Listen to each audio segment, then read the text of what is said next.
కేంద్ర ప్రభుత్వం right to education act సంబంధించి రూల్స్ని అమెండ్ చేస్తుంది. కేంద్రం నడిపించే స్కూల్స్ ఏదైతే కేంద్రీయ విద్యాలయసు, నవోదయ విద్యాలయసు, ఇతర కేంద్ర ప్రభుత్వానికి సంబంధించిన స్కూల్స్లో ఇక నుంచి డిటెన్షన్ పాలసీ తీసుకొస్తున్నారు.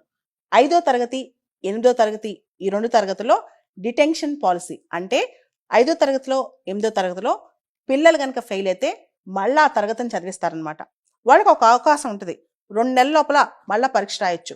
ఒకవేళ ఆ తర్వాత కూడా ఫెయిల్ అవుతే వాళ్ళు ఆ క్లాస్లోనే డీటైన్ అయిపోతారు. యాక్చువల్గా భారతదేశంలో ఆర్టీ యాక్ట్ ప్రకారం నో డిటెన్షన్ పాలసీ ఉంది. తర్వాత నేషనల్ ఎడ్యుకేషన్ పాలసీలో కూడా చిన్న క్లాస్లో డీటైన్ చేయారు. అయితే ఫస్ట్ టైం 2019లో ఆర్టీ యాక్ట్కి అమెండ్మెంట్ వచ్చింది, రైట్ టు ఎడ్యుకేషన్ యాక్ట్కి. దానిలో రాష్ట్రాలు డిటెన్షన్ పాలసీ వాళ్ళు నిర్ణయం తీసుకోవచ్చు. అదేవిధంగా టీచర్స్కి సంబంధించి వాళ్ళకి టీచింగ్ యాక్టివిటీస్ కాకుండా బయట వేరే యాక్టివిటీస్ అప్పచెప్పకూడదు. ఈ విధంగా వచ్చింది. మనకు తెలిసే ఎడ్యుకేషన్ అనేది స్టేట్ సబ్జెక్ట్ అని. రాష్ట్రాల్లో దాదాపు 16 రాష్ట్రాలు, 2 కేంద్ర పాలిత ప్రాంతాలు కూడా నో డిటెన్షన్ పాలసీని రద్దు చేసి మధ్యలో డిటెన్షన్ విధానాన్ని తీసుకొచ్చేసాయి. ఇప్పుడు కేంద్ర ప్రభుత్వం కూడా తనకు నడిపించే స్కూల్స్లో 5వ తరగతి 8వ తరగతిలో డిటెన్షన్ పాలసీ తీసుకొచ్చేస్తుంది అనమాట. అంటే పిల్లవాడు సరిగ్గా ఫలితాలు కనిపించకపోతే, పరీక్షలో ఫెయిల్ అవుతే డీటైన్ అయిపోతారు. ఇది అవసరమా? ఒకటే క్వశ్చన్. 5వ తరగతి చదివే పిల్లలకి క్వాలిటీ ఎడ్యుకేషన్ దొరకకపోతే అది ఎవరు తప్పు అవుతుంది? పేరెంట్స్ తప్ప, విద్యా వ్యవస్థ తప్ప, ప్రభుత్వాన్ని తప్ప అంటే ఖచ్చితంగా పిల్లవాడిదే కాదు. పిల్లవాడిదైతే మాత్రమే కాదు. అయితే 5వ తరగతిలో తన తోటి పిల్లవాడి నుంచి ఆ పిల్లవాడి చదువు ఆగిపోతే ఆ తర్వాత ఆ పిల్లవాడి సైకలాజికల్ ఎఫెక్ట్ ఎలా ఉంటుంది? అదేవిధంగా మనం గమనిస్తే 5th క్లాస్లో ఒక అబ్బాయిని ఫెయిల్ చేసేసారనుకోండి, పెద్దాక ఎంతమంది ఎక్స్పర్ట్స్ ఉన్నారు? ఉదాహరణకి రవీంద్రనాథ్ ఠాగూర్ ఉన్నారు. 5th క్లాస్ వరకు ఆయన చదివిన చాలా సబ్జెక్టులో ఫెయిల్ అంట. తర్వాత వాళ్ళ నాన్నగారు దాన్ని పట్టుకొచ్చి స్కూల్కి పంపించకుండా స్పెషల్ టీచర్స్ని పెట్టి చదివిస్తే అతనికి నోబెల్ ప్రైజ్ వచ్చింది. మరి చిన్నప్పుడే మనం వాళ్ళని జడ్జ్ చేయొచ్చా? ఇది క్వశ్చన్.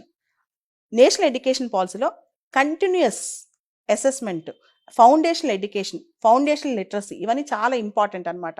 అయితే భారతదేశంలో పరిస్థితి ఏంటంటే అనేక స్కూల్స్లో పిల్లలకి నాణ్యమైన విద్య అందకపోవటం, లెర్నింగ్ పావర్టీ అనేది చాలా కనిపిస్తుంది అనమాట. అండ్ రెండో విషయం, నిజంగా చిన్నప్పుడు లెర్నింగ్ పావర్టీ ఉండి వీళ్ళు పై క్లాసులకు వెళ్ళినప్పుడు 8th క్లాస్లో 9th క్లాస్లో 10th క్లాస్లో వీళ్ళకి ఆ కాంపిటెన్సీ వస్తుందా? దీనికి ప్రధానమైన కారకులు ఎవరు? ఇదే పెద్ద క్వశ్చన్ అనమాట. మనం గనక మన కొత్త education policy, national education policy 2020 చూస్తే continuous evaluation, continuous improvement, hand holding of children అనే కాన్సెప్ట్స్ వస్తాయి అనమాట. అంటే త్రూ అవుట్ అకాడమిక్స్ ఒక ఎగ్జామ్ పెట్టి అబ్బాయిని సెలెక్ట్ చేసి ఒక ఎగ్జామ్ పెట్టి పాస్ ఆ ఫెయిల్ అని డిసైడ్ చేయకుండా త్రూ అవుట్ తన అకాడమిక్ మొత్తం, అకాడమిక్ ఇయర్ మొత్తం ఏం చేస్తున్నాడు. And formative education. Formative education అంటే కొంతమంది పిల్లలకి మ్యాథ్స్, సైన్స్, సోషల్ ఇవి నచ్చకపోవచ్చు. క్లాస్ యాక్టివిటీస్, ప్రాజెక్ట్స్లో వాళ్ళు ఇంకా ఎక్కువ ఇన్వాల్వ్ అవ్వచ్చు అనమాట. దాంతోపాటు వాళ్ళకి అర్థం కాకూడదు అసెస్మెంట్ కేవలం మార్క్స్ మీద జరుగుతుందా, వాళ్ళని టీచర్ నిజంగా అసెస్ చేస్తుందా, అవేమి వాళ్ళకి పూర్తి స్థాయిలో అర్థం కాకుండానే 10-12 సంవత్సరాల పాటు అంటే బై బర్త్ నుంచి 10 to 12 years పాటు పిల్లల అసెస్మెంట్ అనేది డిఫరెంట్గా ఉండాలి. కేవలం మనం చూసిన ఇప్పుడు సిలబస్, చూసిన సబ్జెక్టులు ఇవి వస్తే మాత్రమే కాదనమాట. అయితే ఇక్కడ 5th క్లాస్లో 5వ తరగతిలోనే పిల్లల్ని డీటైన్ చేయడం రైటా రాంగా సమాజం ఆలోచించాలి. 8th క్లాస్ అయితే వాళ్ళకి కొంత అండర్స్టాండింగ్ లెవెల్స్ వస్తాయి, వాళ్ళకి ఆ సోపిగా కూర్చునే లెవెల్స్ వస్తాయి, ఒకవేళ డీటైన్ అయినా అర్థం చేసుకునే పరిస్థితులు వస్తాయి. మరి 5వ తరగతిలో ఎలాంటి పరిస్థితులు ఉంటాయి? దాంతోపాటు చాలా రాష్ట్ర ప్రభుత్వాలు కూడా 5వ తరగతిలో 8వ తరగతిలో డీటైన్ చేసే పద్ధతి తీసుకొచ్చేస్తున్నాయి అనమాట. ముఖ్యంగా మనం చూస్తే ఇప్పుడున్న syllabus, CBSE syllabus, ICSE syllabus, state syllabus, విపరీతంగా సిలబస్ పెరిగిపోయింది. చిన్నపిల్లల్లో అంత లెర్నింగ్ ఎబిలిటీస్ రాకుండానే, వాళ్ళకి ఆడుకోవడానికి టైం లేకుండానే వాళ్ళకి సిలబస్ అంత పెరిగిపోయింది అనమాట. రీసెంట్గా వస్తున్న రిపోర్ట్స్ ప్రకారం కూడా ఇప్పుడు ప్రథమ్ ఫౌండేషన్ వాళ్ళు ఎస్ఆర్ రిపోర్ట్ అని ఇస్తారు, యాన్యువల్ సర్వే ఆన్ ఎడ్యుకేషన్. దీనికి సంబంధించి మనం చూస్తే 5వ తరగతి పిల్లవాడికి చిన్న చిన్న లెర్నింగ్ ఎబిలిటీస్ కూడా ఉండట్లేదు. అంటే 2వ తరగతి పుస్తకాలు చదివే ఎబిలిటీస్ కూడా ఉండట్లేదు అనమాట. వీటన్నిటికీ కారణం మన స్కూల్ ఎడ్యుకేషన్లో క్వాలిటీ ఎడ్యుకేషన్ అనమాట. అంతేకాని చిన్నపిల్లవాడిని డీటైన్ చేస్తే సమస్యకి పరిష్కారం అవుతుందని నేను అనుకోను.